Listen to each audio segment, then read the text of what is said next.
नमस्कार साथियों, M bye Bhanu Pratap के YouTube चैनल पर मैं भानु प्रताप आप सभी का हार्दिक स्वागत करता हूं और मैं भगवान से प्रार्थना करता हूं कि कोरोना महामारी के इस दौर में आप और आपका परिवार एकदम स्वस्थ रहे, एकदम सुरक्षित रहे। तो कुछ विद्यार्थियों के मैसेज आ रहे हैं या सीधे शब्दों में कहा जाए तो कुछ विद्यार्थी नाराज हैं मुझसे। वो कह रहे हैं कि वीडियो आने में आप काफ़ी समय लगा रहे हैं। उनकी बात बिल्कुल जायज़ है, ठीक है, लेकिन कुछ दिक्कतों का सामना मुझे भी करना पड़ रहा है, इसलिए कुछ समय लग रहा है मुझे वीडियो लाने में। लेकिन उन नाराज विद्यार्थियों के लिए एक छोटी सी बात मैं कहना चाहूँगा, तो ध्यान से सुनिएगा कि तू कर यकीन मुझ पे इस दौर में, तू कर यकीन मुझ पे इस दौर में, जो चल रहा हर ओर है वो बात कुछ और थी, ये बात कुछ और है, ये बात कुछ और है। नाराज ना हो वक्त ही तो बदला है, नाराज ना हो वक्त ही तो बदला है। मैं आऊंगा थोड़ा इंतजार कर, छा जाऊंगा थोड़ा एतबार कर। मैं आऊंगा थोड़ा इंतजार कर, छा जाऊंगा थोड़ा एतबार कर। वहीं मिलेंगे दोबारा फिर से, वहीं मिलेंगे दोबारा फिर से वही बातें होंगी। बस हौसला दे खुद को, ठीक उसी जगह फिर मुलाकातें होंगी। बस हौसला दे खुद को, ठीक उसी जगह फिर मुलाकातें होंगी। तो शायद उन लोगों को ये बात समझ में आ गई होगी और भविष्य में प्रयास करूंगा कि मैं जल्द से जल्द आपके सामने वीडियो ला सकूं। तो चलिए शुरू करते हैं। इस वीडियो के अंदर क्या हमने पढ़ना है उसके बारे में थोड़ी चर्चा करते हैं। तो अब तक जो हमने पढ़ा वो था परमाणु संरचना तक हम पहुंच चुके थे। परमाणु संरचना के बारे में हमने देख लिया।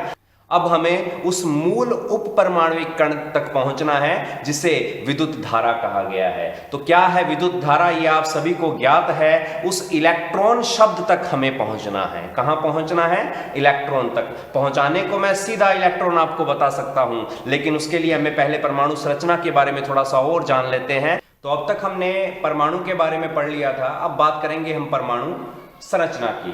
तो परमाणु संरचना की जो खोज की थी वो की थी अर्नेस्ट रदरफोर्ड ने। किसने की थी?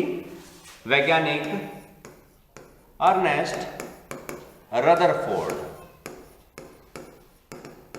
ये खोज की गई थी परमाणु संरचना की सन 1911 में। तो सन 1911 में रदरफोर्ड ने हमें बताया था कि एक परमाणु है, उसका एक केंद्रीय भाग भी है, उसका एक सेंटर पॉइंट भी है और उस सेंटर पॉइंट के अंदर एक धनावेशित कण विद्यमान है जिसे उसने प्रोटॉन का नाम दिया।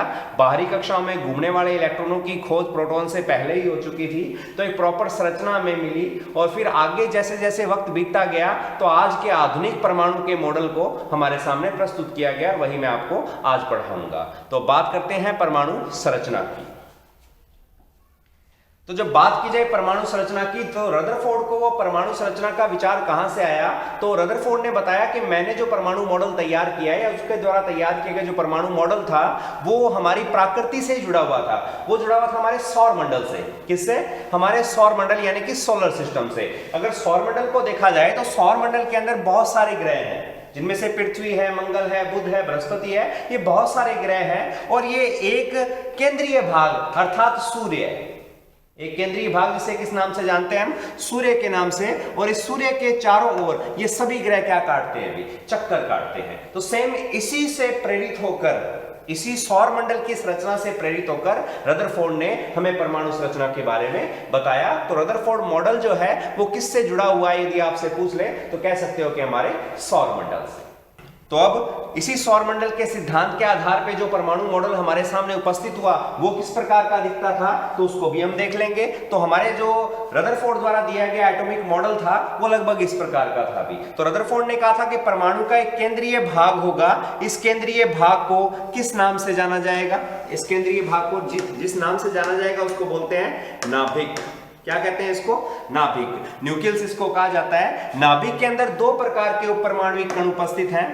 नाभिक के अंदर दो प्रकार के उपपरमाणविक कण उपस्थित हैं। एक कण है जिसको नाम दिया गया प्रोटॉन का और जो दूसरा कण है उसको नाम दिया गया न्यूट्रॉन का।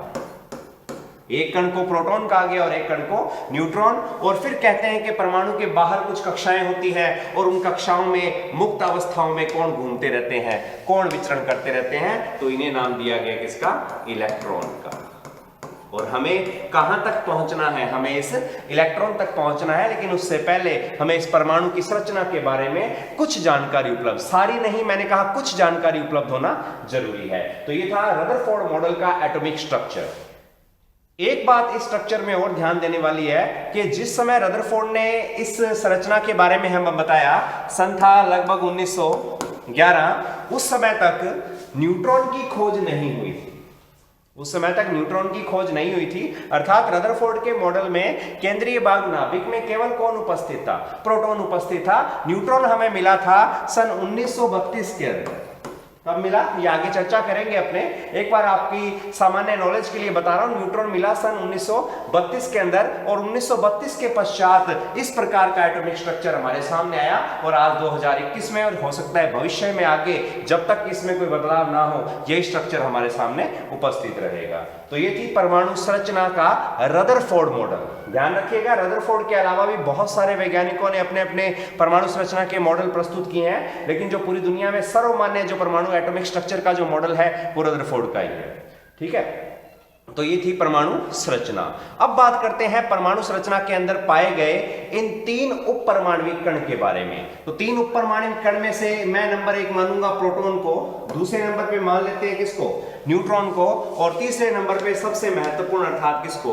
इलेक्ट्रॉन को। तो अब इन तीनों उप परमाणविक कणों के बारे में हमें कुछ पढ़ना पड़ेगा, यहीं से हमें पता लगेगा कि किस प्रकार से विद्युत कार्य करती है। इससे पहले कि विद्युत के जो सिद्धांत आए थे उनमें हमने अध्ययन किया था फ्लूइड थ्योरी का। किसका?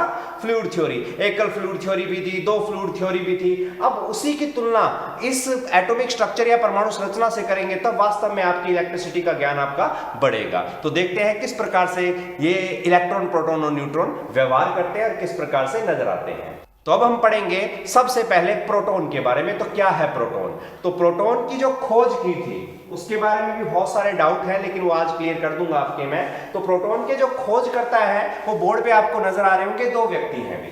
ठीक है, एक का नाम है अर्नेस्ट रदरफोर्ड और दूसरा नाम है यूजन गोल्डस्टीन का। तो एक है गोल्डस्टीन, दूसरा है रदरफोर्ड। तो इन दोनों वैज्ञानिकों का नाम ही लिखा गया है प्रोटॉन के खोजकर्ता के रूप में। अधिकतर आपकी किताबों के अंदर यूजन गोल्डस्टीन को प्रोटॉन का खोजकर्ता दर्शाया गया है, जो बात थोड़ी गलत है। गलत पूरी तरह से नहीं है, लेकिन योगदान जो महत्वपूर्ण, जिसने सबसे अधिक जानकारी प्रदान की, वो वैज्ञानिक कौन था? वो था अर्नेस्ट रदरफोर्ड। तो प्रोटॉन के खोजकर्ता के रूप में इन 2 वैज्ञानिकों का जिक्र आपको मिलेगा, बुक्स में भी मिलेगा, इंटरनेट पे ढूंढोगे तो भी इन दोनों वैज्ञानिकों के आपको इसके बारे में मिलेगा। तो यहां बोर्ड पर आपको रदरफोर्ड द्वारा दिया गया एटॉमिक मॉडल भी नजर आ रहा होगा।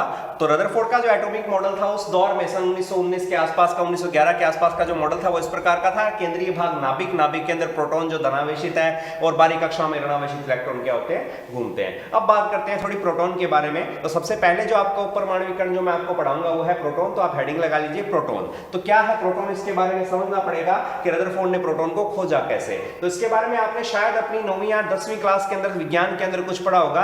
एक एक्सपेरिमेंट था, गोल्ड फॉइल एक्सपेरिमेंट। सोने की पन्नी पर कुछ अल्फा कणों की बौछार की गई, और ये एक्सपेरिमेंट जो किया वो रदरफोर्ड ने किया था, और इसी के एक्सपेरिमेंट, इसी प्रयोग के माध्यम से उसने बताया प्रोटॉन के बारे में। तो एक्सपेरिमेंट क्या था, इस प्रकार से आपको बोर्ड पे बताया गया है, ध्यान से देखिएगा। एक रेडियो एक्टिव सोर्स है, एक ऐसा सोर्स है जो कुछ विशेष प्रकार की किरणें निकालता है, और ये जो किरण निकली थी ये थी अल्फा किरणें। कौन सी किरणें? अल्फा। अल्फा किरणें हैं वो पॉजिटिव चार्ज रखती थी, और इन्हीं पॉजिटिव चार्ज अल्फा किरणों को जब गोल्ड फॉइल अर्थात सोने की पन्नी पर क्या किया गया? फेंका गया। क्या किया गया? जब फेंका गया तो रदरफोर्ड ने पाया कि अधिकांश ये अल्फा किरणें थी इस पन्नी के बिल्कुल क्या निकल गई? पार निकल गई। बहुत सारी जो किरणें, लगभग जो किरणें थी वो पार निकल गई। कुछ 1-2 किरणें इधर उधर विक्षेपित हो गई, ये इधर गई, ये इधर गई, कुछ एक इधर भी गई होंगी। तो कह सकते हैं कि बहुत सारी किरणें, खूब सारी किरणें तो एकदम से पार निकल गई। जब ये खूब सारी किरणें पार निकली तो रदरफोर्ड ने हमें बताया कि परमाणु का एक केंद्रीय भाग जो है वो अधिकतर खाली है। खाली है तभी तो सारी किरणें क्या निकले? अल्फा कण क्या निकले? पार निकले। फिर कुछ कण विक्षेपित हो गए, यहां उसको डाउट हुआ। यहां डाउट क्या हुआ? कुछ कण विक्षेपित हुए, और कहते हैं कि लगभग 20,000 में से एक कण, 20,000 कणों में से कोई एक कण यहां से निकला, इस पे टकराया और रिवर्स आ गया। क्या आ गया? रिवर्स, वापस आ गया। तो यहां उसने बताया कि जो परमाणु है उसका केंद्रीय जो भाग है उस भाग का अधिकतर भाग खोखला है। उस नाभिक का उसने नाभिक नाम दिया उसे, और बताया कि अधिकतर भाग खोखला है, और एक उसके अंदर ऐसी चीज मौजूद है, एक उसके अंदर एक ऐसा कण मौजूद है जो पॉजिटिव चार्ज रखता है, क्योंकि अल्फा कण भी पॉजिटिव थे और ये जो कण था जिसको उसने नाम दिया बाद में क्या, प्रोटॉन, ये भी क्या था, पॉजिटिव था। और जब दो पॉजिटिव चार्ज आपस में टकराए, देखो बहुत सारे कणों में से केवल एक आधा कण टकरा के बिल्कुल रिफ्लेक्ट करके विपरीत दिशा में वापस आया, और जो विपरीत दिशा में वापस आया उसी से उसने पता लगाया कि नाभिक के अंदर मौजूद एक धनावेशित कण है। कौन सा कण है, धनावेशित कण, और तब नाम दिया गया प्रोटॉन का। यह एक्सपेरिमेंट किसके द्वारा किया गया, ये किया गया रदरफोर्ड के द्वारा। अब रदरफोर्ड ने इतनी सारी बातें हमें अच्छी तरह से बता दी कि पॉजिटिव चार्ज है, लेकिन जब गोल्डस्टीन की बात की जाए, वैज्ञानिक गोल्डस्टीन भी प्रोटॉन के खोजकर्ता में आपको मिलेगा, तो जब गोल्डस्टीन की बात की जाए तो गोल्डस्टीन ने क्या किया, उसने एनोड रे या कैनाल रे किरणें थी, एनोड किरणें या कैनाल किरणें के माध्यम से कण का पता लगाया। उसने कहा कि परमाणु के नाभिक में कुछ है। अब कुछ है, क्या है, ये वो बताने में समर्थ नहीं था। उसने अपनी खोज पूरी तरह से दुनिया के सामने नहीं लेके आ पाया, लेकिन उसने जो भी बताया उससे ये पता लगा कि नाभिक के अंदर कोई ना कोई चीज तो है। बस वो कोई ना कोई चीज है, पता नहीं हाउ है, बिल्ली है, कुत्ता है, क्या है, वो जो बताया वो अच्छी तरह समझाया किसने, वो रदरफोर्ड ने। उसने बताया वो प्रोटॉन है। रदरफोर्ड ने हमें क्या बताया, प्रोटॉन। तो मेरे हिसाब से मुख्य जो खोज करता है वो अर्नेस्ट रदरफोर्ड है, लेकिन हमें मेरे हिसाब से नहीं चलना, हमें बुक्स के हिसाब से चलना है। तो जब भी नाम आए तो गोल्डस्टीन भी आएगा, रदरफोर्ड भी आएगा। यदि दोनों ही ऑप्शन में आ जाए तो घबराने की आवश्यकता नहीं है, आपके पास पेपर में प्रश्न के उत्तर चेंज करने के भी विकल्प उपलब्ध रहते हैं। तो यहां तक बात की हमने किसके बारे में, प्रोटॉन के बारे में। थोड़ा और देखते हैं प्रोटॉन के बारे में, थोड़ा और देखते हैं रदरफोर्ड के एक्सपेरिमेंट के बारे में। यहां से ध्यान से देखेंगे तो ये जो तीर के निशान आपको नजर आ रहे हैं, ये सारे अल्फा कण हैं। ये सभी क्या है, ये अल्फा पार्टिकल है जो सोने की पन्नी पर गिराए गए थे। खूब सारे अल्फा कण तो उस केंद्रीय भाग अर्थात नाभिक के क्या निकल गए, पार निकल गए, और एक कण टकराने के बाद में क्या आया, वापस आया। बस इसी एक कण ने बता दिया कि नाभिक जो है वो पॉजिटिव चार्ज पार्टिकल अर्थात किससे युक्त है, वो प्रोटॉन से युक्त है। तो यहां हुई थी प्रोटॉन की खोज।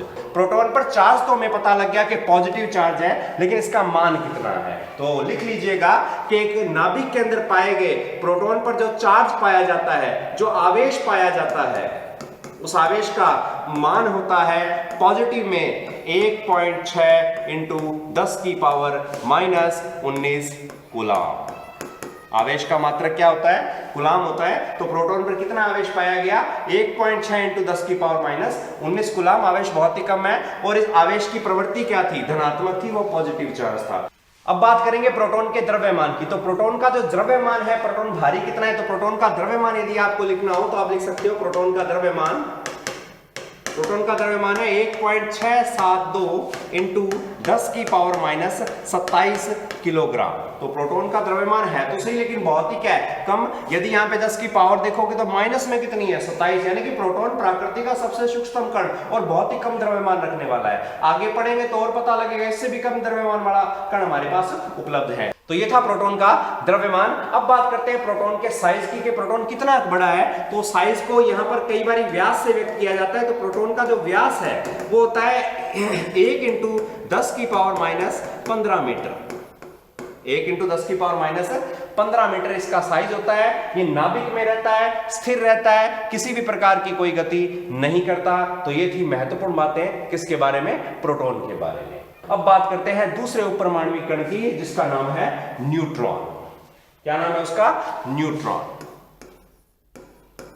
तो जब बात की जाएगी न्यूट्रॉन की तो वैज्ञानिक आएंगे जेम्स चैडविक। तो न्यूट्रॉन की खोज की थी जेम्स चैडविक ने, और यह हमें मिला था सन 1932 में।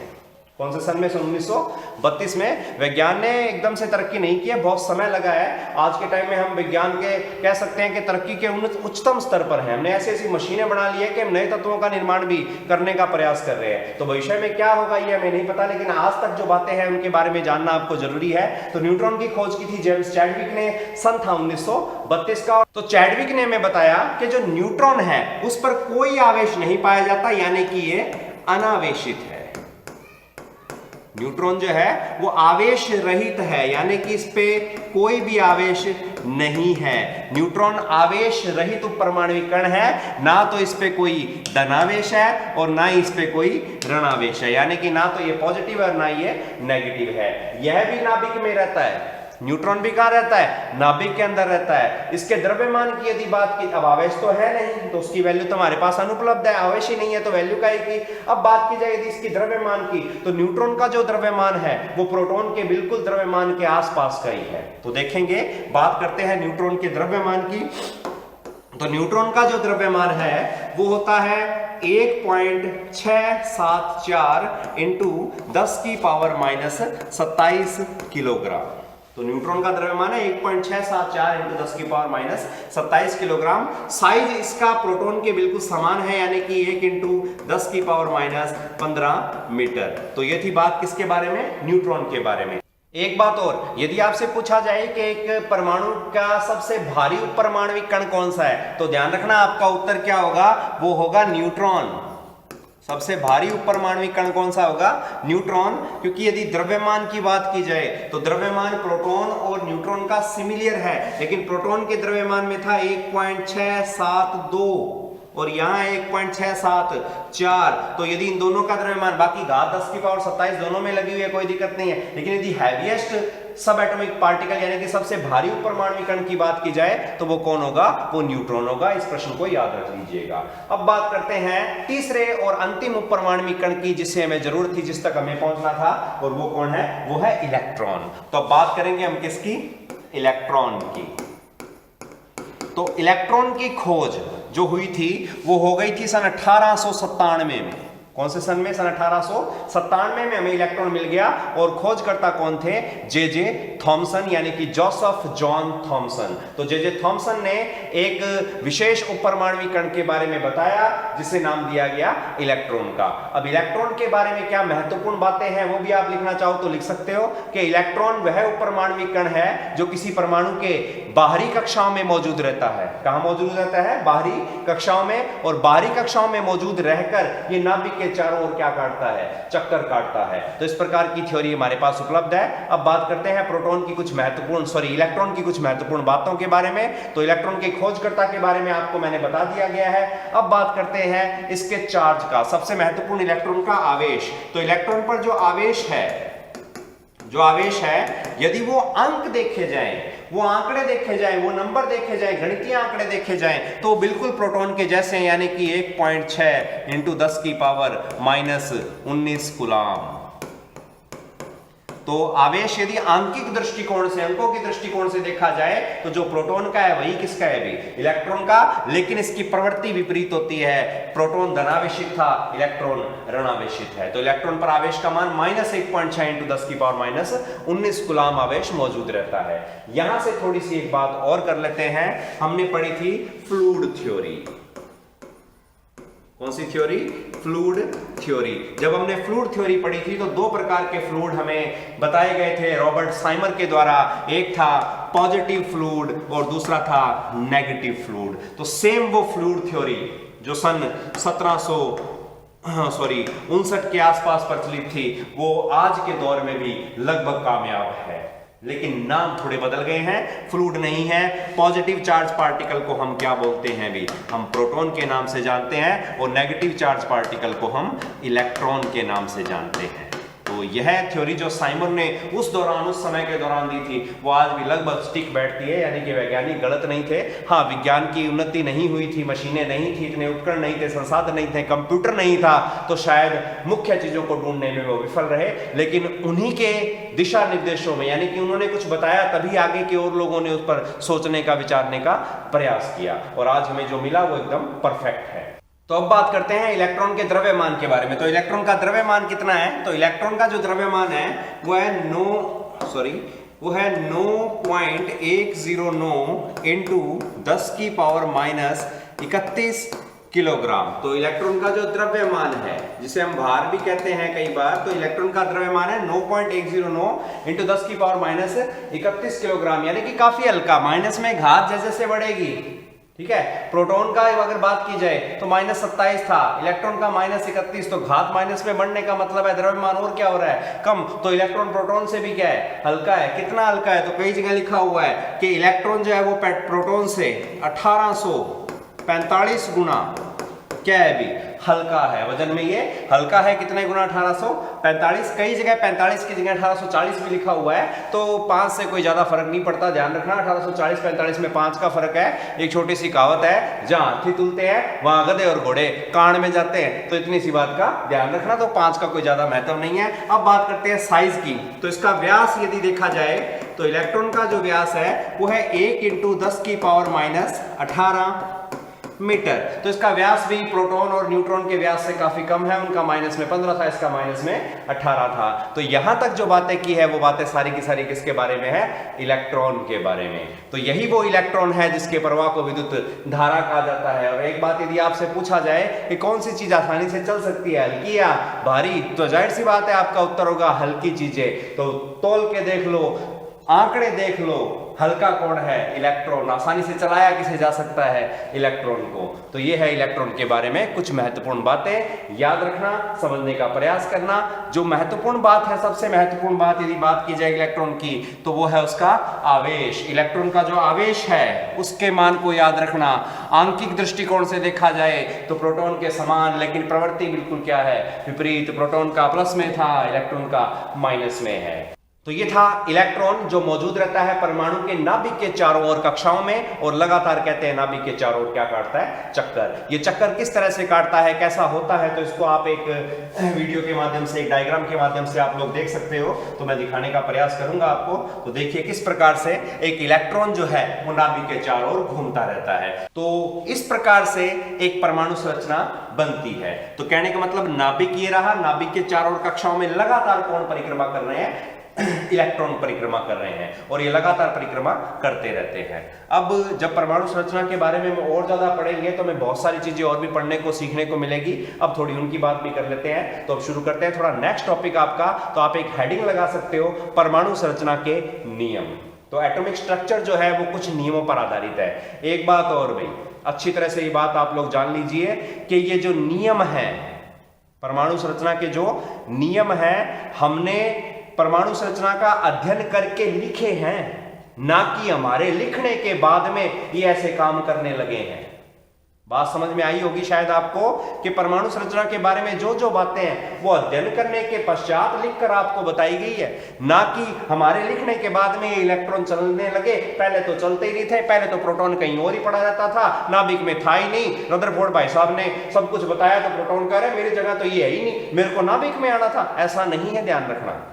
प्रकृति ने सबकी व्यवस्था पहले से कर रखी है। हमने उस प्राकृतिक व्यवस्था का अध्ययन किया, और अध्ययन करने के बाद में हमने जो है उसको लिखने का प्रयास किया है, ध्यान रखना। ना कि हमारे लिखने के बाद ये इस प्रकार से काम करने लगे हैं। तो अब आगे पढ़ेंगे हम परमाणु संरचना के नियमों के बारे में।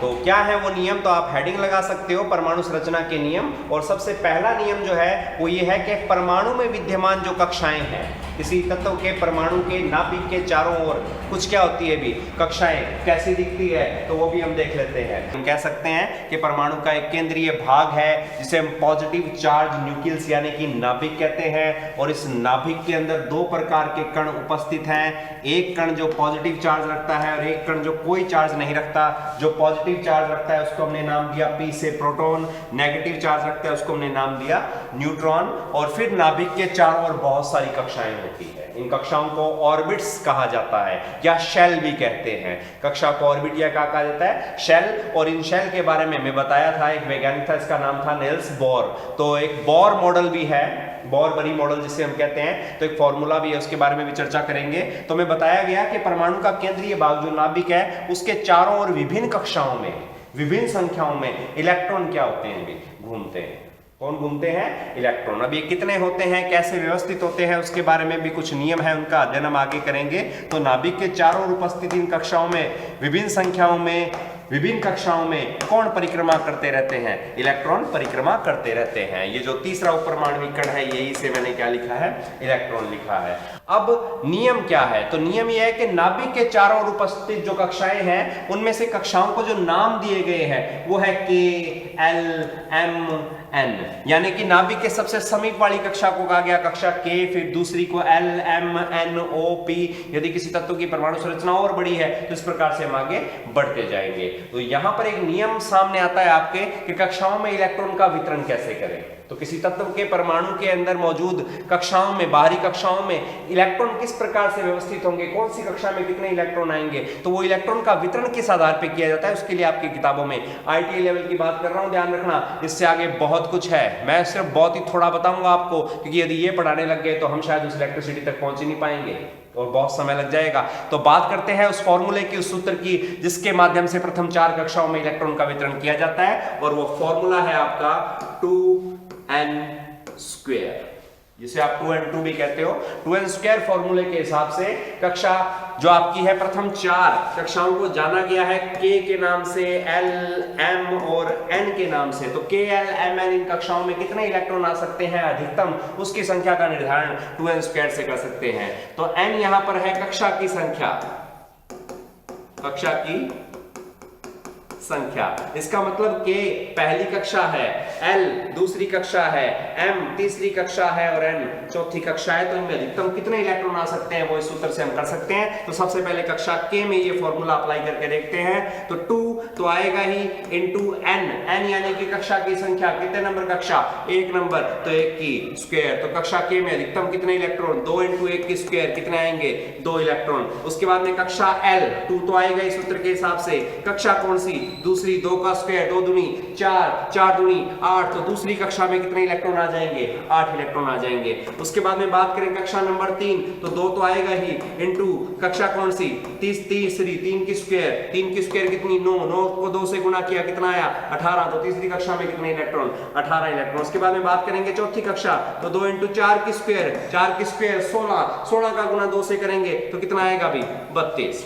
तो यहां हमें एक आंकड़ा मिला कि कक्षा k में मैक्सिमम इलेक्ट्रॉन 2 आ सकते हैं, कक्षा l में 8 आ सकते हैं, m में 18 आ सकते हैं और n में 32 आ सकते हैं। तो ये फॉर्मूला जिसने दिया था उसका नाम था नेल्सन बोर या नेल्स बोर। तो ये बोर बरी फॉर्मूला या बोर फॉर्मूला के नाम से जाना जाता है। तो इन प्रथम 4 कक्षाओं में आप इलेक्ट्रॉन का वितरण शायद करना सीख गए होंगे। हमारे IIT ट्रेड के अंदर इस 2n सूत्र का, 2n² सूत्र का बहुत ही महत्व है। आपके प्रश्न भी आ सकते हैं। प्रश्न किस तरीके के आएंगे वो मैं आपको बता देता हूं कि किसी तत्व के परमाणु की तीसरी परमाणुवी कक्षा में अधिकतम कितने इलेक्ट्रॉन आ सकते हैं। तो ये रहा नाभिक के पास वाली पहली कक्षा, फिर दूसरी, और ये कक्षा कौन सी, तीसरी। यदि फॉर्मूला लगाया जाए बोर-बरी वाला या 2n² वाला, तो तीसरी कक्षा में अधिकतम इलेक्ट्रॉनों की संख्या कितनी हो सकती है, 18। तो ये आपका उत्तर हो जाएगा। तो इस प्रकार से आपने आगे आने वाले प्रश्नों को हल करना है। तो ये था पहला नियम कि परमाणु के नाभिक के चारों ओर कक्षाएं होती हैं, उन कक्षाओं में अलग अलग संख्याओं में इलेक्ट्रॉन परिभ्रमित करते हैं या उपस्थित रहते हैं। कक्षाओं को k,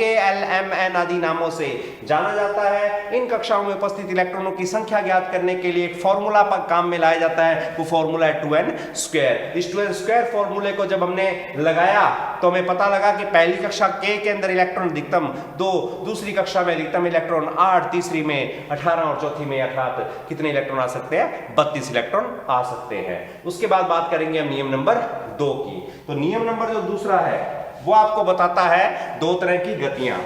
क्या बताता है, 2 तरह की गतियां, कि किसी तत्व के परमाणु के नाभिक के चारों ओर कक्षाएं जो हैं उनके अंदर उपस्थित जो इलेक्ट्रॉन जो हैं वो 2 प्रकार की गतियां करते हैं। वो 2 तरीके से नाभिक के चारों ओर घूमते हैं। उन 2 गतियों को नंबर 1 पहली गति जाना गया चक्रण गति। कौन सी गति, चक्रण गति के नाम से। और दूसरी गति को जाना गया कक्षीय गति। कौन सी गति, कक्षीय। एक है चक्रण गति, एक है कक्षीय गति। अब ये चक्रण और कक्षीय गति क्या होती है तो इसके बारे में सुन लीजिएगा, सुन के लिख लीजिएगा। तो सबसे पहले नंबर 1 चक्रण गति। चक्रण गति वह गति है जिसमें कोई भी वस्तु अपने केंद्र पर, अपनी धुरी पर रहते हुए एक स्थान पर क्या होती है, घूमती रहती है। उस गति को किस नाम से जाना गया है, चक्रण। चक्री की भांति कह सकते हो। बचपन में आपने चक्रियां चलाई होंगी, ठीक है ना। एक चक्री ली, उसको हाथ से पकड़ा, यूं छोड़ा तो वो एक ही जगह। दिवाली पे पटाखों में भी चक्री आती है। वो चक्री यदि अपनी जगह पर एक जगह घूम रही है, इधर उधर भागे ना, एक जगह घूमती रहे, तो उसी एक जगह घूमने वाले मोशन को, गति को किस नाम से जानते हैं, चक्रण गति। इंग्लिश में से स्पिन मोशन के नाम से जाना जाता है। उसके बाद आती है कक्षीय गति। कौन सी गति? कक्षीय। कक्षीय गति के अंदर इलेक्ट्रॉन जो है वो अपनी कक्षा में रहकर नाभिक के चारों ओर क्या करता है? भी चक्कर लगाता है। इन दोनों ही गतियों को हम डायग्राम से भी देखेंगे, लेकिन एक बार फिर से बता देता हूं, चक्रण गति अपनी ही जगह, अपनी ही दूरी पर रहकर, एक ही जगह पर रहकर घूमना, कौन सी गति? चक्रण। और अपनी कक्षा में रहते हुए नाभिक के चारों ओर घूमना, कौन सी गति? कक्षीय गति। अब इन दोनों गतियों को मैं आपको दिखाऊंगा, तो ध्यान से देखकर उसको समझने का प्रयास कीजिएगा। तो बात करते हैं सबसे पहले हम चक्रण गति की। तो चक्रण गति आपको इस प्रकार से नजर आएगी। हमारी पृथ्वी है, वो भी दो प्रकार की गतियां कर रही है, क्योंकि देखो रदरफोर्ड का जो मॉडल था वो हमारे सौरमंडल से जुड़ा हुआ है, तो ये चक्रण गति है। चक्रण गति का मतलब है कि ये अपनी धुरी पर, केंद्रीय भाग पर बिल्कुल स्थिर है और एक ही जगह घूम रही है। कहने का मतलब, मुझे ध्यान से देखिए, मैं यहां खड़ा हूं और लगातार इस प्रकार से क्या हो रहा हूं? भी घूमता जा रहा हूं। तो ये कौन सी गति है? ये है चक्रण गति। और अब देखते हैं कक्षीय गति को। तो कक्षीय गति किस प्रकार से व्यवहार करती है? तो इस प्रकार से। तो ये रहा नाभिक के अंदर मौजूद प्रोटॉन, और ये बाहरी कक्षा में एक इलेक्ट्रॉन अपनी कक्षा से अंदर रहते हुए लगातार क्या काट रहा है? चक्कर। ये बाहर नहीं जा रहा, ये कहीं और नहीं आ रहा। अब ये इस प्रकार से चल रहा है। अब जो इलेक्ट्रॉन है वो ये दोनों गतियां एक साथ करता है। इलेक्ट्रॉन, चक्रण और कक्षीय दोनों गतियां एक साथ किस प्रकार से करता है? तो वो भी आप लोग देख सकते हो। वो इस प्रकार से नाभिक के चारों ओर क्या होता है? घूमता है, जिस प्रकार सूरज के चारों ओर कौन घूमती है? पृथ्वी। तो दोनों गतियां एक साथ करता है कौन? भी इलेक्ट्रॉन।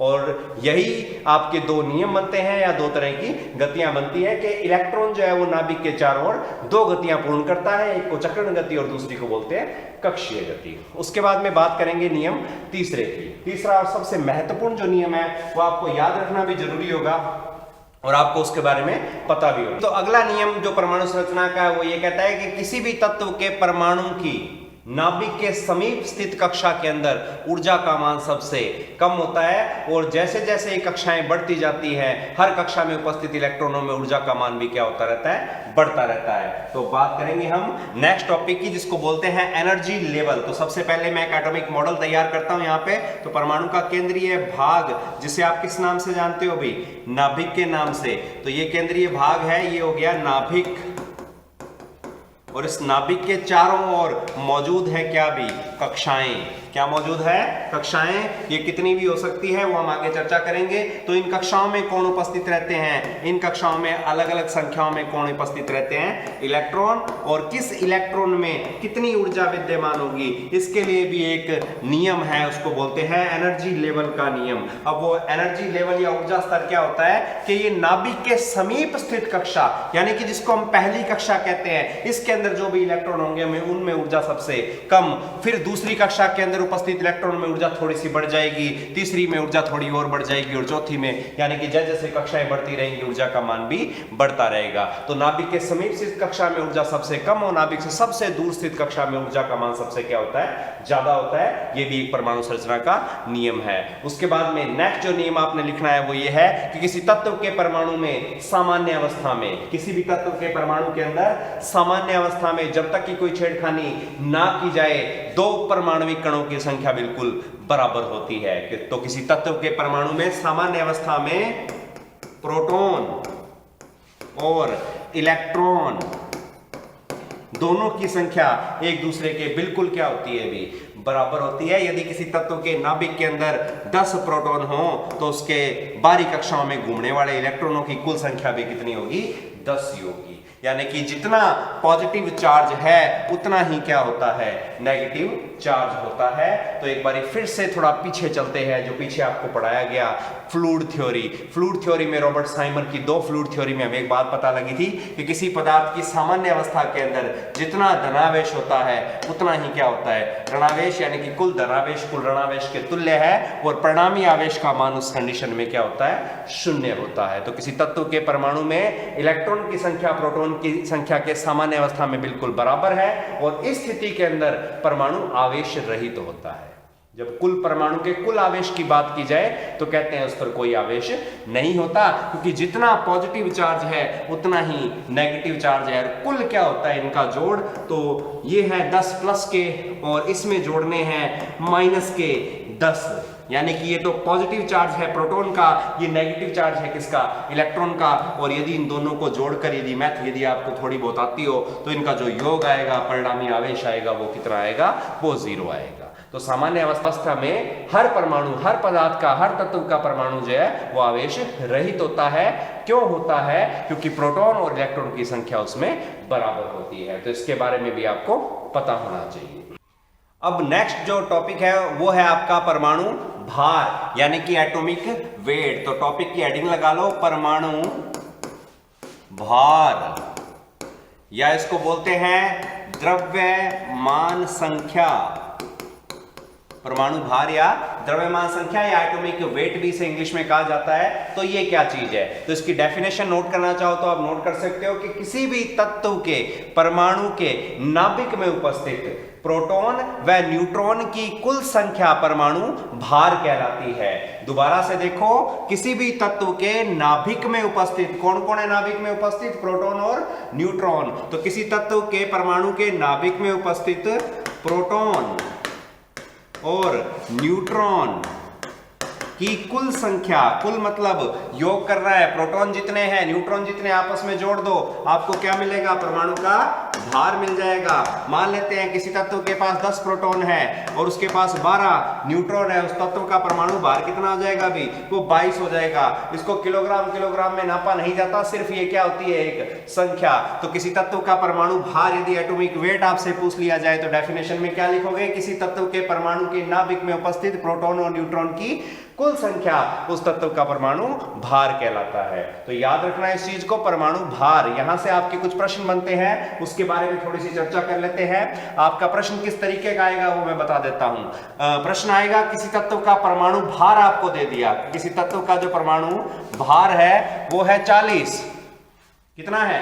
40 है। और उसके अंदर जो प्रोटॉन है उनकी संख्या आपको दे दी 12। तो प्रोटॉन दे दिए कितने? 12। तो आपसे पूछेगा न्यूट्रॉनों की संख्या बताओ। किसकी संख्या?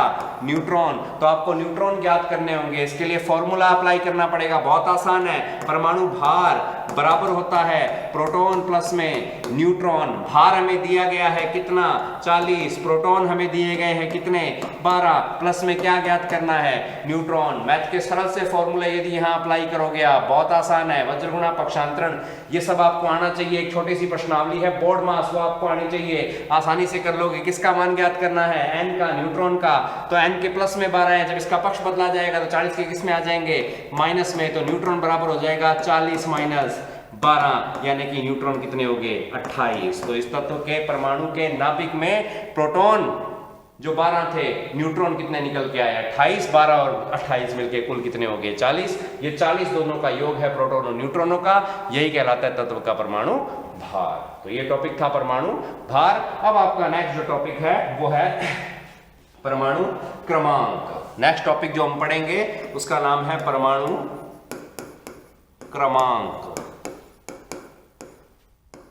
परमाणु क्रमांक, या इसको बोला जाता है एटॉमिक नंबर। तो परमाणु क्रमांक को कहते हैं एटॉमिक नंबर। तो परमाणु क्रमांक क्या होता है? कि किसी भी तत्व के परमाणु में उपस्थित इलेक्ट्रॉन, किसी भी तत्व के परमाणु में उपस्थित इलेक्ट्रॉन या प्रोटॉन की संख्या, किसी तत्व के परमाणु में उपस्थित, नाभिक का जिक्र नहीं किया, हम पूरे परमाणु की बात कर रहे हैं, परमाणु में उपस्थित इलेक्ट्रॉन या प्रोटॉन की संख्या, उसका क्या कहलाता है? भी परमाणु क्रमांक कहलाता है। इलेक्ट्रॉन या प्रोटॉन की संख्या, दोनों में से किसी एक की संख्या यदि आप बता दोगे तो वही उस पदार्थ का, उसी तत्व का, उसी परमाणु का परमाणु क्रमांक हो जाएगा। क्योंकि हमने थोड़ी देर पहले अध्ययन किया था, किसी भी तत्व के परमाणु के अंदर जितने प्रोटॉन होते हैं उतने ही क्या होते हैं? इलेक्ट्रॉन। यदि 10 प्रोटॉन है तो इलेक्ट्रॉन भी कितने होंगे? 10 ही होंगे। तो इन दोनों में से किसी की भी एक की संख्या बोल दी जाए तो उस तत्व का परमाणु क्रमांक कहलाता है। तो ये दो चीजें महत्वपूर्ण है, याद रखना, परमाणु भार और परमाणु क्रमांक। इन दोनों को मिलाकर भी एक क्वेश्चन आता है। तो क्वेश्चन क्या आएगा वो ध्यान से देखिएगा। आपको दे देगा किसी तत्व का परमाणु क्रमांक, किसी तत्व का परमाणु क्रमांक दे दिया जाएगा कितना? 20। उस तत्व का परमाणु भार दे दिया जाएगा, उसका भार दे दिया मान लेते हैं 30, और आपसे पूछ लेगा उस तत्व के अंदर कितने इलेक्ट्रॉन हैं, कितने प्रोटॉन हैं और कितने न्यूट्रॉन हैं, इनकी संख्या बताइए। तो क्या कर लोगे? ये सवाल क्या बहुत आसान है, कोई मुश्किल नहीं है, बस आपको क्रमांक और भार की डेफिनेशन याद होनी चाहिए। क्रमांक की डेफिनेशन क्या थी, थोड़ी देर पहले करवाई गई है। क्रमांक होता है प्रोटॉन या इलेक्ट्रॉन की संख्या। तो क्रमांक में दो चीजें छुपी हुई है, प्रोटॉन की संख्या भी और इलेक्ट्रॉन की संख्या भी। तो हमें इलेक्ट्रॉन प्रोटॉन की संख्या तो डायरेक्ट मिल गई, किससे, क्रमांक से। क्रमांक कितना, 20, तो इसके अंदर इलेक्ट्रॉन भी कितने होंगे, 20, प्रोटॉन भी कितने होंगे, 20। रही बात किसकी, न्यूट्रॉन की, तो भार का फॉर्मूला हमारे पास है कि वेट W बराबर होता है प्रोटॉन प्लस में न्यूट्रॉन। तो ज्ञात करना है न्यूट्रॉन, वेट में से क्या घटा दो, प्रोटॉनों की संख्या घटा दो। तो वेट कितना था अभी, 30, 30 में से हम क्या घटा देंगे, प्रोटॉन की संख्या कितनी, 20, तो आपका जो न्यूट्रॉन की संख्या बची वो कितनी बच गई, 10। तो उसे हम यहाँ यदि इंडिकेट कर दें तो इस तत्व की परमाणु संरचना के बारे में हमें पता चल जाता है। तो हमें पता चल जाता है इलेक्ट्रॉन 20 है, प्रोटॉन 20 है, न्यूट्रॉन 10 है। आंकड़े चेंज हो जाएंगे, प्रश्न पेपर में आएंगे और दूंगा। खुशी हुई होगी शायद ये सब सुन के, क्योंकि आगे आने वाले समय में या हो सकता है नेक्स्ट या उससे अगली वीडियो के अंदर मैं आपका एक टेस्ट लूंगा, एक लाइव टेस्ट लिया जाएगा आपका 50-60 क्वेश्चन का। 40-50 मिनट में पहली बार मैं आपके सामने लाइव आऊंगा और उस टेस्ट को करने का प्रयास कीजिएगा। हाथों हाथ कमेंट में उत्तर भी दे सकते हैं। अब परमाणु संरचना का जो अगला नियम आता है, नेक्स्ट नियम आता है, उसके बारे में थोड़ी बात कर लेते हैं। अगला नियम बहुत ही छोटी सी बात कहता है कि किसी भी तत्व के परमाणु के अंदर, किसी भी तत्व के परमाणु के अंदर, नाभिक के अंदर जो प्रोटॉन और न्यूट्रॉन जो उपस्थित होते हैं वो आपस में बंधे होते हैं। प्रोटॉन और न्यूट्रॉन आपस में बंधे होते हैं। उसके बंधने का कारण प्रकृति ने दिया एक बल है जिसको बोलते हैं अंतरा आणविक बल, इंटरनल एटॉमिक फोर्स, जो किसी तत्व के परमाणु के अंदर पहले से ही मौजूद है। उसी बल के कारण प्रोटॉन और न्यूट्रॉन दोनों आपस में क्या है भी, बंधे हुए हैं। मान लेते हैं किसी तत्व के परमाणु का ये एक नाभिक है और नाभिक के अंदर ये है प्रोटॉन और इसके साथ में ये यहां मौजूद है कौन, न्यूट्रॉन। तो एक प्रोटॉन है और एक न्यूट्रॉन है, ये प्रोटॉन है और ये कौन है, न्यूट्रॉन है। ये आपस में बंधे हुए हैं, ये अलग अलग नहीं हो सकते जब तक कि इन पर कोई बाहरी बल कार्य न करे। अब आपने दो नाम सुने होंगे, एक परमाणु विखंडन, सॉरी एक नाभिकीय विखंडन और एक नाभिकीय संलयन। तो ये दो प्रक्रियाएं होती है जिस प्रक्रियाओं के माध्यम से ऊर्जा प्राप्त की जा सकती है। ऊर्जा का सदुपयोग भी हो सकता है, ऊर्जा का दुरुपयोग भी हो सकता है। इसकी चर्चा हम आगे के अध्यायों में करते रहेंगे। आगे की वीडियो में आपको मैं ये बताऊंगा। अब बढ़ते हैं आगे और एक और नियम की बात करते हैं। एक महत्वपूर्ण नियम है कि किसी भी तत्व के परमाणु की अंतिम परमाणविक कक्षा में, किसी भी तत्व के परमाणु की लास्ट ऑर्बिट के अंदर अंतिम परमाणविक कक्षा में कभी भी 8 से अधिक इलेक्ट्रॉन नहीं होंगे। कितने से अधिक, 8 से अधिक इलेक्ट्रॉन नहीं होंगे। और अंतिम से पहली अर्थात सेकंड लास्ट कक्षा में 18 से अधिक इलेक्ट्रॉन कभी उपस्थित नहीं होंगे। यदि कोई तत्व है जिसकी परमाणु संरचना का हमने निर्माण करना है तो उसके अंतिम में इलेक्ट्रॉन ज्यादा से ज्यादा कितने आएंगे, 8। यह अष्टक नियम को बताता है। और अंतिम से पहले सेकंड लास्ट में कितने आ सकते हैं, 18 आ सकते हैं। थोड़ी देर पहले हमने एक फॉर्मूला लिखा था 2n²। 2n² के हिसाब से अंतिम कक्षा के अंदर, चौथी कक्षा KLMN के अंदर कितने इलेक्ट्रॉन आ गए थे, 32 इलेक्ट्रॉन। ये नियम गलत है।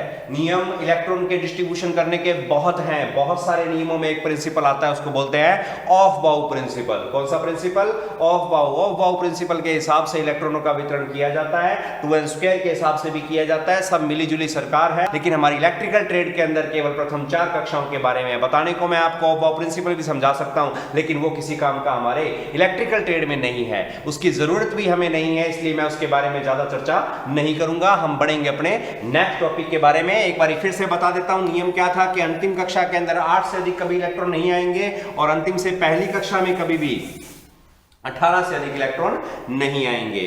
अब यहां से नियम निकल के आता है आपका अष्टक नियम। कौन सा नियम, अष्टक नियम। तो हम आगे बढ़ेंगे और एक नियम लिखेंगे जिसका नाम है अष्टक नियम।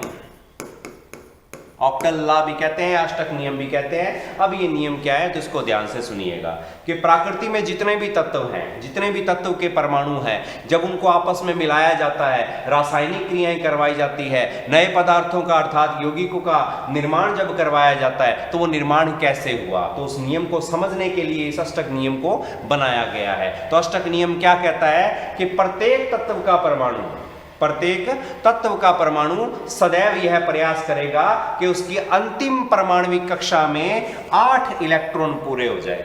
कितने इलेक्ट्रॉन पूरे हो जाए, 8 इलेक्ट्रॉन। यानी कि सभी प्रयास करेंगे, सभी तत्वों के परमाणु प्रयास करेंगे कि अंतिम कक्षा में कितने इलेक्ट्रॉन हो जाए, 8 इलेक्ट्रॉन। अब ये 8 इलेक्ट्रॉन कैसे पूरे होंगे, तो इसके लिए हमें एक उदाहरण लेना पड़ेगा। मान लेते हैं हमारे पास कोई एक तत्व है, ये उसका नाभिक है, ये इसकी प्रथम कक्षा है, ये इसकी द्वितीय कक्षा है। ज्यादा कक्षाएं न लेकर हम केवल 2 कक्षाओं की बात करते हैं, एक प्रथम और एक द्वितीय। प्रथम कक्षा के अंदर 2 इलेक्ट्रॉन है और द्वितीय कक्षा के अंदर 6 इलेक्ट्रॉन है। तो 6 और 2 मिलकर कितने हो गए? 8। तो ये पीरियोडिक टेबल में 8वें नंबर पर आने वाला एक तत्व है जिसका नाम है ऑक्सीजन। क्या नाम है? ऑक्सीजन। तो ऑक्सीजन की अंतिम परमाणु कक्षा के अंदर कितने इलेक्ट्रॉन है? 6। कितने? 6। और कमी कितने की? 8 पूरे करने के लिए 2 इलेक्ट्रॉनों की। अब नियम क्या कहता है कि हर पदार्थ का परमाणु ये प्रयास करेगा कि अंतिम कक्षा में 8 इलेक्ट्रॉन पूरे हो जाएं। 6 तो इसके पास पहले से थे, 2 की कमी है। अब ऑक्सीजन को यदि किसी अन्य तत्व के साथ मिलाया जाए, मान लेते हैं कोई एक और तत्व लेते हैं, उदाहरण लेते हैं हम, ये एक नाभिक आ गया, ये पहली कक्षा, ये दूसरी कक्षा और ये तीसरी कक्षा। इसमें 2 इलेक्ट्रॉन है, इसमें 8 इलेक्ट्रॉन है, ठीक है, और इसके अंदर 2 इलेक्ट्रॉन है। तो इस प्रकार से एक तत्व बन गया, जो भी है पीरियोडिक टेबल के अंदर वो नाम हम देख लेंगे, लेकिन एक बार उदाहरण से हमें समझना है। तो इस तत्व की अंतिम परमाणु कक्षा में कितने इलेक्ट्रॉन है? 2, और 8 करने के लिए कमी कितने की है? 6 की कमी है। अब यदि इन दोनों पदार्थों को आपस में मिलाया जाए, इन दोनों पदार्थों को आपस में मिलाया जाएगा, तो इन दोनों पदार्थों के अंतिम कक्षा में उपस्थित जो इलेक्ट्रॉन है वो आपस में क्रिया करेंगे। अब वो क्या क्रिया करेंगे? वो या तो इलेक्ट्रॉन, एक जो तत्व है वो इलेक्ट्रॉन अपने दूसरे को दान दे देगा, और या किसी दूसरे से इलेक्ट्रॉन ग्रहण कर लेगा। और या तो दान देगा या ग्रहण करेगा, दोनों ही प्रक्रियाओं में कंडीशन लागू होगी। तो देखते हैं, ऑक्सीजन के पास अंतिम कक्षा में 6, कमी कितने की थी? 2 की थी। एक ऐसे तत्व को इसके साथ मिलाया गया जिसकी अंतिम कक्षा में 2 इलेक्ट्रॉन थे। अब यदि दोनों को मिलाया गया और इस तत्व ने अपने अंतिम कक्षा के 2 इलेक्ट्रॉन यदि किसको दे दिए? ऑक्सीजन को, तो ऑक्सीजन की अंतिम कक्षा क्या हो जाएगी? पूर्ण हो जाएगी। ये अष्टक नियम का पालन करेगा और अपनी कक्षा पूर्ण होने के पश्चात ये संतृप्त हो जाएगा और अन्य किसी रासायनिक क्रियाओं में फिर से भाग नहीं लेगा। उसके बाद में इसने अपने 2 इलेक्ट्रॉन दे दिए, तो अंतिम कक्षा जो थी वो नष्ट हो जाएगी और रह जाएगी अंतिम से पहली। इसकी अंतिम कक्षा में भी 8 हो गए, इसकी अंतिम कक्षा में भी 8 हो गए, दोनों पदार्थ संतृप्त हो गए। अब इस प्रकार के संरचना वाला पदार्थ कुछ नया ही बनेगा। उस नए पदार्थ को हम क्या कहते हैं? यौगिक कहते हैं। तो नियम क्या है अष्टक के? सभी तत्वों के परमाणु ये प्रयास करेंगे कि उनकी अंतिम परमाणु कक्षा में कितने इलेक्ट्रॉन हो जाए? 8। जैसे आप सभी लोग प्रयास कर रहे हो, जितने भी लोग ये वीडियो देख रहे हैं वो सभी प्रयास कर रहे हैं कि हम नौकरी लग जाए, हम सरकारी नौकरी लग जाए। तो आप सभी प्रयास कर रहे हो सरकारी नौकरी लगने का। अब इस प्रयास को करने के लिए आप तरह तरह के संसाधन अपना रहे हो, ठीक है। आप पेपर कहाँ छपते हैं ये पता लगा रहे हो, कितने पैसों में सेटिंग हो सकती है ये पता लगा रहे हो। हाँ, कुछ मेहनत कर रहे हैं, दिन रात किताबें पढ़ रहे हैं, थ्योरी पढ़ रहे हैं, साइंस पढ़ रहे हैं, मैथ पढ़ रहे हैं, रीजनिंग पढ़ रहे हैं और कुछ जुगाड़ लगा रहे हैं। अब देखते हैं कामयाब कौन होते हैं, ठीक है। कोई पता नहीं आज के टाइम में हम जिस देश के वासी हैं वहां सब कुछ चलता है। तो ये चीज है। तो अब इस नियम को शायद आप लोग समझ चुके होंगे कि अष्टक नियम सेम उसी नियम की तरह जिस तरह आप नौकरी लगने का प्रयास कर रहे हैं, तत्व के परमाणु की अंतिम कक्षा में 8 इलेक्ट्रॉन पूरे करने का प्रयास करते हैं। जब ये प्रयास संपन्न हो जाते हैं तो नए पदार्थों का निर्माण होता है। नए पदार्थों को हम पहले पढ़ चुके हैं, किस नाम से जाना जाता है? यौगिकों के नाम से। तो ये था कौन सा नियम? अष्टक नियम। अब यदि अष्टक नियम को यदि आप ध्यान से देखोगे तो इसमें से एक ने इलेक्ट्रॉन दूसरे को दिए हैं, तो जो इलेक्ट्रॉन देता है वो दाता हो गया और ये ग्रहण करने वाला ग्राही हो गया। हो सकता था कि इसके पास 6 इलेक्ट्रॉन कम थे, ऑक्सीजन भी इसको 6 इलेक्ट्रॉन दे सकता है। अब ये कौन किसको इलेक्ट्रॉन देगा ये डिपेंड करता है पदार्थों के पास कितनी का एनर्जी है, किस तरह की उनकी परमाणु संरचना है, किस तरह का वो योगदान देते हैं। मैंने एक बात आपको पहले कही थी, हमने परमाणु संरचना को समझ के नियम बनाए हैं, ना कि हमारे नियमों पर परमाणु संरचना चलती है। इस बात का विशेष ध्यान रखिएगा। जरूरी नहीं है कि ऑक्सीजन इससे 2 इलेक्ट्रॉन ले, ठीक है ना। हो सकता है कि ऑक्सीजन अपने 6 इलेक्ट्रॉन इसको दे दे, हो सकता है ऑक्सीजन या ये दोनों कुल मिला के अपने आपस में इलेक्ट्रॉन बांट ले, हो सकता है ये 6 के बजाय इलेक्ट्रॉन 2 ही दे। तो सब कुछ संभव है। इसके लिए आपको बहुत ही गहराई से केमिस्ट्री पढ़नी पड़ेगी।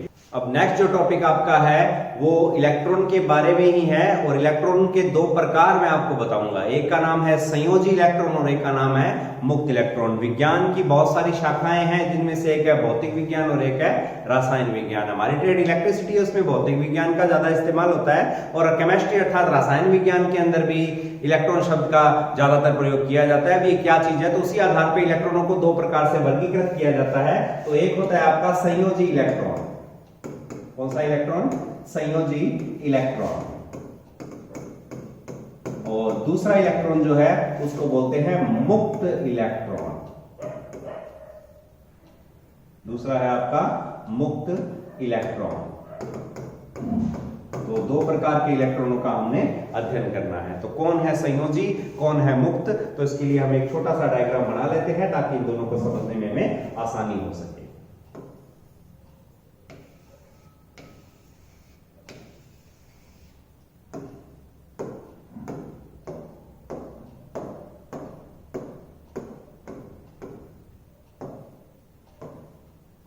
तो एक डायग्राम बनाया गया है, इसके अंदर एक तत्व है, उसकी परमाणु संरचना आपको दिखाई गई है और इसके अंदर अंतिम परमाणु कक्षा में कितने इलेक्ट्रॉन है, 3 इलेक्ट्रॉन है।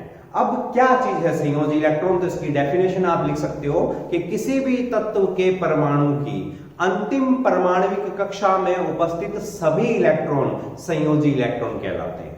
जितने भी इलेक्ट्रॉन अंतिम कक्षा में मौजूद है उन सभी को संयोजी या वैलेंस इलेक्ट्रॉन के नाम से जाना जाता है।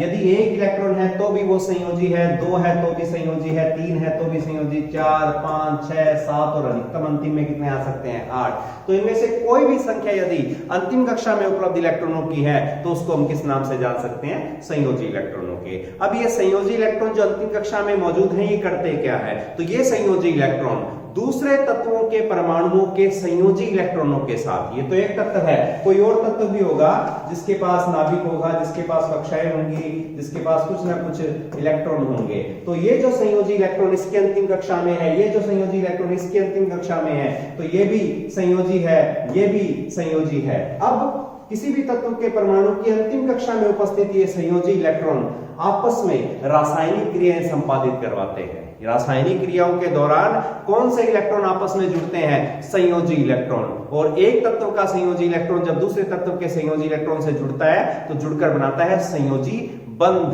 उसको बोलते हैं वैलेंस बैंड। और जैसे ही वो बंध जाते हैं तो एक नए पदार्थ का क्या होता है, निर्माण। तो संयोजी इलेक्ट्रॉनों के बारे में यदि आपको याद रखना हो तो केमिस्ट्री के अंदर बहुत ही बढ़िया तरीके से इसको बताया गया है, लेकिन हम सीधे शब्दों में समझ रहे हैं इसको कि वे इलेक्ट्रॉन जो अंतिम कक्षा में है और दूसरे परमाणुओं के अंतिम कक्षा के इलेक्ट्रॉनों के साथ जो संयोजी बंध का निर्माण करके नए पदार्थ बनाने में योगदान देते हैं, उन्हें हम किस इलेक्ट्रॉन के नाम से जानते हैं, संयोजी इलेक्ट्रॉन के नाम से। तो यहां तक होता है संयोजी इलेक्ट्रॉन। अब बात करेंगे अपने मुक्त इलेक्ट्रॉन के बारे में। किसके बारे में, मुक्त इलेक्ट्रॉन। अब ये क्या है मुक्त इलेक्ट्रॉन, तो इसको भी बहुत आसानी से हम समझ सकते हैं। तो इसके लिए भी एक डायग्राम का निर्माण करते हैं।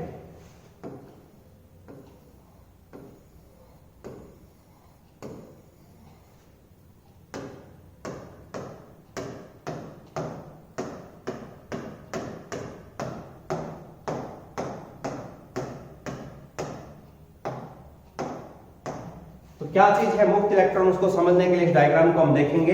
अब मुक्त इलेक्ट्रॉन क्या है, तो जितने भी तत्व हैं और उनके जो परमाणु हैं, नाभिक की यदि बात की जाए तो अंतिम कक्षा के अंदर उपस्थित इलेक्ट्रॉन नाभिक से बहुत ज्यादा दूर होते हैं। किसी भी तत्व के परमाणु की अंतिम परमाणविक कक्षा में, अब इसमें अंतिम कक्षा चौथी है, 5वीं भी हो सकती है, 6वीं भी हो सकती है, तो किसी भी तत्व के परमाणु की अंतिम परमाणविक कक्षा में जो इलेक्ट्रॉन है वो नाभिक से बहुत ज्यादा दूर है। ये जो डिस्टेंस है इनका ये काफी ज्यादा होता है। अब ध्यान से देखो, नाभिक जो है वो पॉजिटिव चार्ज है, किसकी वजह से, प्रोटॉन की वजह से। इलेक्ट्रॉन जो इलेक्ट्रॉन है वो नेगेटिव चार्ज है। और यदि कूलॉम के नियम के बारे में बात करें, जो कि हम आगे करेंगे, उसने कहा था कि पॉजिटिव और नेगेटिव असमान आवेश एक दूसरे को क्या करते हैं, आकर्षित करते हैं। तो हमेशा नाभिक बाहरी कक्षाओं में उपस्थित इलेक्ट्रॉनों पर एक बल लगाता है। इलेक्ट्रॉन नेगेटिव है, ऋणात्मक चार्ज रखने वाले, और जो नाभिक है वो पॉजिटिव है। तो जो नाभिक है वो इलेक्ट्रॉनों पर एक बल लगाता है, उसको बोलते हैं नाभिकीय आकर्षण बल। कौन सा बल, नाभिकीय आकर्षण बल। ये आकर्षण बल सबसे पास की कक्षा में उपस्थित इलेक्ट्रॉनों पर सबसे ज्यादा होता है, और जैसे जैसे दूरी बढ़ती जाती है नाभिक से, इस बल का मान क्या होता है, कम। तो उस बल का नाम है नाभिकीय आकर्षण बल। नाभिकीय आकर्षण बल। तो ये नाभिकीय आकर्षण बल जो है वो नाभिक के सबसे समीप स्थित कक्षा में सबसे ज्यादा, दूसरी कक्षा में इलेक्ट्रॉनों पर थोड़ा कम, तीसरी कक्षा के इलेक्ट्रॉनों पर थोड़ा और कम, और अंतिम कक्षा के इलेक्ट्रॉनों पर सबसे क्या लगता है भी कम लगता है। यदि इतनी बात समझ गए होगे तो मुक्त इलेक्ट्रॉन की परिभाषा शायद आपके दिमाग में आ गई होगी। तो मैं दोहरा देता हूं कि किसी भी तत्व के परमाणु की अंतिम परमाणु कक्षा में उपस्थित जो इलेक्ट्रॉन है वो नाभिक से बहुत ज्यादा दूर होते हैं। बहुत ज्यादा दूर है तो उनके प्रति लगने वाले नाभिकीय आकर्षण बल का मान काफी क्या हो जाता है भी कम हो जाता है, और जब बल का मान कम हो जाता है तो वो मुक्त हो जाते हैं, वो फ्री रहते हैं। तो इस चीज को हम बहुत ही एक सरल से उदाहरण से समझ सकते हैं। मान लेते हैं कि ये आपका घर है और आप अपने घर से कोई 100 किलोमीटर, मान लेते हैं 100 किलोमीटर दूर कहीं गए हुए हो, पढ़ने गए हो, कुछ भी करने गए हो, तो मैं आपके घर को मानता हूं नाभिक। आपका घर आपका क्या है, नाभिक है। और यदि आप अपने नाभिक के आसपास हो, यहां हो, पड़ोस में चाचा के, ताऊ के, किसी के भी घर हो, आस पड़ोस में मौजूद अर्थात अपने नाभिक के समीप हो, ठीक है ना, तो आप मुक्त नहीं हो। इस घर से कोई बल आएगा, बल मतलब बापू आएगा, ठीक है, आपके पिताश्री आ सकते हैं, और भी बहुत रूप हो सकते हैं, डंडा लेके आ सकते हैं, वो बल आएगा और आपको वापस नाभिक में ले आएगा। यहां से बल आया, आपको वापस नाभिक में ले आएगा, अर्थात आपको ज्यादा दूर जाने नहीं देगा। अर्थात इस समय जब आप अपने नाभिक अर्थात घर के समीप हो तो बल का मान क्या रहेगा, ज्यादा रहेगा। अब आप अपने घर से क्या चले गए, दूर चले गए, काफी दूर चले गए हो, तो नाभिकीय आकर्षण बल जो घर में बल मौजूद था अब वहां पर काम तो करेगा, लेकिन उसका मान बहुत ही क्या हो गया, कम। अब वो खुद तो चल के आ नहीं सकते, उन्होंने फोन किया, हाँ भी बेटा कहाँ हो, मैं जी कमरे में बैठा पढ़ रहा हूँ, और बेटा तफरी मार रहा था, बेटा तो गेड़ियां थे गेड़ियां, वो चक्रण गति या पता नहीं कक्षीय गति लगा रहा था कहीं पे, तो वो एक अलग बात थी। तो बल ने काम तो किया लेकिन झूठ बोल दिया, क्यों, नाभिक से बहुत ही दूर था, तो बल का मान काफी क्या था, कम था, बल कम था, तो यहाँ जो उपस्थित था वो मुक्त था। यहाँ जो व्यक्ति था ये क्या था भी, ये मुक्त था। बस यही मुक्त इलेक्ट्रोन की डेफिनेशन है कि नाभिक से जितनी दूरी पर इलेक्ट्रॉन जाता जाएगा बल का मान कम होता जाएगा, और अंतिम कक्षा जो नाभिक से सबसे क्या होती है दूर, उस पर लगने वाले बल का मान सबसे कम है, तो उस कक्षा के अंदर उपस्थित इलेक्ट्रॉनों को किस नाम से जाना गया, मुक्त इलेक्ट्रॉनों के नाम से। और यहां से डेफिनेशन हम बोल सकते हैं कि मुक्त इलेक्ट्रॉनों का प्रवाह ही विद्युत धारा कहलाता है। लेकिन अभी नहीं, अभी हमें सिर्फ इलेक्ट्रॉन के बारे में पता चला है, चलाने लायक चीजें हमें अभी नहीं मिली है। इसको समझने के लिए हमें थोड़ा और आगे जाना पड़ेगा, और अब पढ़ेंगे अपने नेक्स्ट टॉपिक जिसका नाम है आयन व आयनीकरण। आपका अगला टॉपिक है आयन व आयनीकरण। तो क्या होते हैं आयन, कब बनते हैं, और आयनीकरण क्या चीज है, इसको समझने के पश्चात हम चला पाएंगे इलेक्ट्रॉनों को, और तब इलेक्ट्रॉनों के प्रवाह को हम लिखेंगे विद्युत धारा के रूप में। तो देखते हैं क्या है आयन और आयनीकरण। तो ध्यान से देखो, बोर्ड पे भी आपको एक डायग्राम मिला है, और यहाँ लिखा हुआ है न्यूट्रल एटम। न्यूट्रल मतलब सामान्य अवस्था में। हमने पढ़ा था कि किसी भी देखो जितनी चीजें हम पहले पढ़ चुके हैं वो सारी की सारी हमारे काम आएगी। ये नहीं है कि जो हमने पहले पढ़ लिया वो आगे काम नहीं आएगा, वही हमारी नींव थी, उस पे हम इमारत तैयार कर रहे हैं। तो हमने पहले पढ़ा था किसी भी तत्व के अंदर सामान्य अवस्था के अंदर जो है वो प्रोटॉन की संख्या बराबर होती है किसके भी, इलेक्ट्रॉन की संख्या के, अर्थात पॉजिटिव चार्ज बराबर है सारा का सारा नेगेटिव चार्ज के। तो सामान्य अवस्था में जो एटम है, जो परमाणु है, वो न्यूट्रल रहता है। अब यदि किसी भी तत्व के परमाणु में इलेक्ट्रॉनों की कमी या इलेक्ट्रॉनों की अधिकता हो जाए, एक परमाणु है उसके पास या तो इलेक्ट्रॉन बढ़ जाए या इलेक्ट्रॉन घट जाए, तो कहते हैं वो वैद्युतिक रूप से सक्रिय हो जाता है, वो इलेक्ट्रिकल रूप से एक्टिवेट हो जाता है। अब उसका प्रयोग हम धारा चलाने में कर सकते हैं। तो जब भी किसी तत्व के परमाणु में निर्धारित संख्या की अपेक्षा या तो इलेक्ट्रॉन बढ़ जाए और या इलेक्ट्रॉन कम हो जाए, तो वो परमाणु आयन बन जाता है। अर्थात इलेक्ट्रॉनों की कमी या अधिकता वाले परमाणु आयन कहलाते हैं। एक छोटा सा उदाहरण हम यहां पर ले सकते हैं, बहुत ही सरल उदाहरण के साथ आपको समझाने का प्रयास करूंगा मैं। मान लेते हैं किसी तत्व के पास में 10 इलेक्ट्रॉन है। कितने इलेक्ट्रॉन है? 10। तो हमें पता है इसके पास प्रोटॉन भी कितने होंगे? 10 ही, क्योंकि हम पढ़ चुके हैं प्रोटॉन की संख्या बराबर होती है किसके? इलेक्ट्रॉन की संख्या के। अब कुछ रासायनिक क्रियाएं करवाई गई या कुछ बाहर से बल लगाया गया और ऐसा हुआ कि इसके अंदर से 2 इलेक्ट्रॉन निकल गए। इस तत्व के परमाणु में से 2 इलेक्ट्रॉन निकल गए। प्रोटॉन नहीं निकल सकते क्योंकि नाभिक में बंधे हुए हैं अंतराण्विक बल से प्रोटॉन को निकालने के लिए उच्च स्तरीय प्रयोग करने पड़ते हैं, बहुत अत्याधुनिक मशीनों की और कुछ विशेष पदार्थों की आवश्यकता होती है जो सामान्य रूप से हमारे पास उपलब्ध नहीं है। करने को प्रोटॉन भी कर सकते हैं, लेकिन सामान्य बल लगाकर प्रोटॉन को अलग नहीं कर सकते। अलग कैसे कर सकते हैं? इलेक्ट्रॉन को तो हमने इस पदार्थ पर बल लगाया और इससे कुछ इलेक्ट्रॉन अर्थात 2 इलेक्ट्रॉन निकाल दिए, तो इसके पास इलेक्ट्रॉनों की संख्या होगी 8, जबकि प्रोटॉन कितने पड़े थे? 10। तो धनावेश कितना था? 10। ऋणावेश कितना हो गया? 8। रिजल्टिव परिणामी आवेश क्या मिला? तो परिणामी आवेश हमें जोड़ने पर मिलेगा, तो 10 तो था प्लस प्रोटॉन के और इसमें जोड़ना है माइनस के 8, तो हमें जो रिजल्ट मिला वो रिजल्ट मिला 2, किसके? प्लस के। तो पदार्थ पॉजिटिव चार्ज हो गया। जब वो पॉजिटिव चार्ज हो गया तो वैद्युतिक रूप से उदासीन नहीं रहा। इस कंडीशन में उस पदार्थ को, उस परमाणु को किस नाम से जाना जाता है? आयन के नाम से। तो जब भी किसी तत्व के परमाणु के पास इलेक्ट्रॉनों की कमी या अधिकता उत्पन्न हो जाती है तो वो क्या बन जाता है? वो आयन बन जाता है। वो जिस भी तरीके से ये कमी या अधिकता उत्पन्न हुई है उस सारी प्रक्रिया को किस नाम से जाना जाता है? आयनीकरण के नाम से। आयनीकरण की प्रक्रिया संपादित करने के लिए आप रासायनिक प्रयोग भी कर सकते हो, केमिकल इफेक्ट भी यूज कर सकते हो, और भौतिक विज्ञान इलेक्ट्रिकल में कुछ बाहरी बल लगा सकते हो, जैसे कि हम लगाएंगे जिसको बोलते हैं इलेक्ट्रोमोटिव फोर्स। तो आगे बात करते हैं आयन कितने प्रकार के हैं। तो आयन होते हैं 2 प्रकार के, एक होता है धनायन और एक होता है ऋणायन। एक है धनायन और एक है ऋणायन। अब कब धनायन बनते हैं, कब ऋणायन बनते हैं, तो इस बात पे थोड़ा ध्यान रखना। हमने जो अभी पढ़ा तो उसके अंदर धनायन बना था। ये ऋणायन कब बनता? जब इलेक्ट्रॉनों की अधिकता हो जाती। धनायन कब बनता है? जब इलेक्ट्रॉनों की कमी हो जाए। तो देखो न्यूट्रल एटम के अंदर लॉस ऑफ इलेक्ट्रॉन, यदि लॉस यानी कि इलेक्ट्रॉनों की क्या हुई है अभी? कमी, तो कौन सा आयन बनता है? धनायन। और गेन ऑफ इलेक्ट्रॉन, यदि इलेक्ट्रॉन बढ़ जाए, यहां लिख सकते हैं हम अधिकता, और यदि इलेक्ट्रॉन बढ़ते हैं, अधिकता होती है, तो कौन सा आयन बनता है अभी? ऋणायन। तो इलेक्ट्रॉनों की कमी वाले आयन धनायन होते हैं और इलेक्ट्रॉनों की अधिकता वाले आयन ऋणायन होते हैं।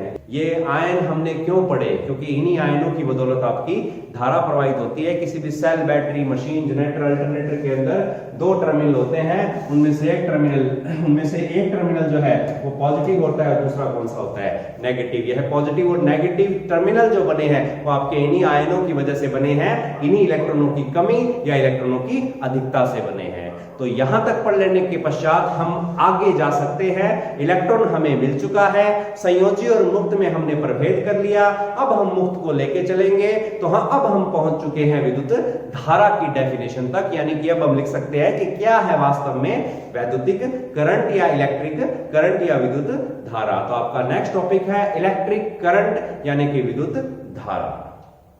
अब हम पढ़ेंगे विद्युत धारा के बारे में। तो क्या है विद्युत धारा? इसको समझने के लिए हमें एक पदार्थ लेना पड़ेगा, हमें एक धातु का टुकड़ा लेना पड़ेगा। तो मान लेते हैं हमारे पास एक धातु का टुकड़ा है, कोई भी धातु हो सकती है। कॉमनली सबसे ज्यादा हम यूज करते हैं एल्यूमिनियम या तांबा। तो कोई भी धातु का एक हमने क्या लिया अभी? टुकड़ा। तो एक धातु का टुकड़ा है। धातु एक तत्व है, तत्व के अंदर अणु है, अणु बना परमाणु से, अर्थात इसके अंदर खूब सारे परमाणु विद्यमान है। हर परमाणु का नाभिक है, नाभिक के चारों ओर कक्षाएं हैं, कक्षाओं के अंदर अंतिम कक्षा भी है, और अंतिम कक्षा में कौन विद्यमान है? इलेक्ट्रॉन। कौन से इलेक्ट्रॉन? मुक्त इलेक्ट्रॉन। तो मैं सिर्फ मुख्य चीजों को इसमें चिन्हित करूंगा, तो ध्यान से देखिए इसके अंदर। अब हमारे पास बहुत सारे उपलब्ध हैं मुक्त इलेक्ट्रॉन। तो इसके अंदर बहुत सारे इलेक्ट्रॉन मौजूद है, बहुत सारे परमाणु, बहुत सारी कक्षाएं और बहुत सारे इलेक्ट्रॉन। इलेक्ट्रॉन जो है वो नेगेटिव चार्ज रखते हैं, तो उसको मैंने इसको दर्शा दिया है, तो आप इसको ध्यान से देखिएगा भी। तो एक धातु का टुकड़ा हमने लिया जिसके अंदर अनेकों मुक्त इलेक्ट्रॉन विद्यमान थे। सामान्य अवस्था में ये पड़े थे, कुछ नहीं था, कोई चार्ज नहीं था, क्योंकि जितने इलेक्ट्रॉन उतने ही प्रोटॉन थे। अब क्या है धारा? तो उसको समझने के लिए हमें एक सोर्स चाहिए, एक स्रोत चाहिए। मान लेते हैं हम यहां पर वो सोर्स लेते हैं एक सेल। यहां हमने एक सोर्स लिया और ये सोर्स हमारा क्या कहलाता है अभी? सेल कहलाता है। सेल के 2 टर्मिनल होते हैं, एक टर्मिनल पॉजिटिव है और एक टर्मिनल कौन सा है? नेगेटिव है। और इस पॉजिटिव नेगेटिव टर्मिनलों को हम जोड़ देते हैं हमारे धातु के टुकड़े के साथ में। तो हमने इस धातु के टुकड़े के साथ में इन पॉजिटिव नेगेटिव टर्मिनलों को जोड़ दिया। अब क्या है विद्युत धारा? तो सबसे पहले मैं आपको उसकी डेफिनेशन बताऊंगा, उसके बाद बेस डायग्राम से हम समझेंगे। इतना डायग्राम बनाना जरूरी था ताकि आप लोग कुछ और भी समझ सको। तो क्या है विद्युत धारा? तो किसी भी तत्व के परमाणु किसी भी तत्व के परमाणु की अंतिम परमाणुक कक्षा में उपस्थित मुक्त इलेक्ट्रॉनों पर, किस पर? मुक्त इलेक्ट्रॉनों पर यदि कोई बाहरी बल लगाया जाए, कौन सा बल लगाया जाए?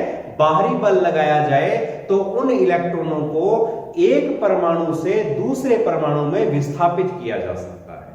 किसी भी तत्व के परमाणु की अंतिम परमाणु कक्षा में उपस्थित मुक्त इलेक्ट्रॉनों पर यदि कोई बाहर से बल लगाया जाए तो उन्हें एक से दूसरे परमाणु में विस्थापित किया जा सकता है। और इन्हीं इलेक्ट्रॉनों को जब विस्थापित करते हैं तो उनका विस्थापन अर्थात इनका चलना ही विद्युत धारा के रूप में समझा जाता है, पढ़ाया जाता है। तो क्या है विद्युत धारा?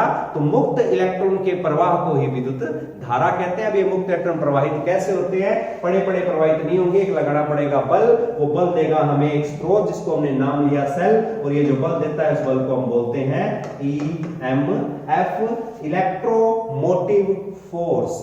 इलेक्ट्रो की जगह यदि मैं कहूं इलेक्ट्रॉन को मोटिवेट करने वाला, चलाने वाला, उनमें मोशन पैदा करने वाला फोर्स EMF है। अब क्या किया हमने? सेल से EMF लगाया।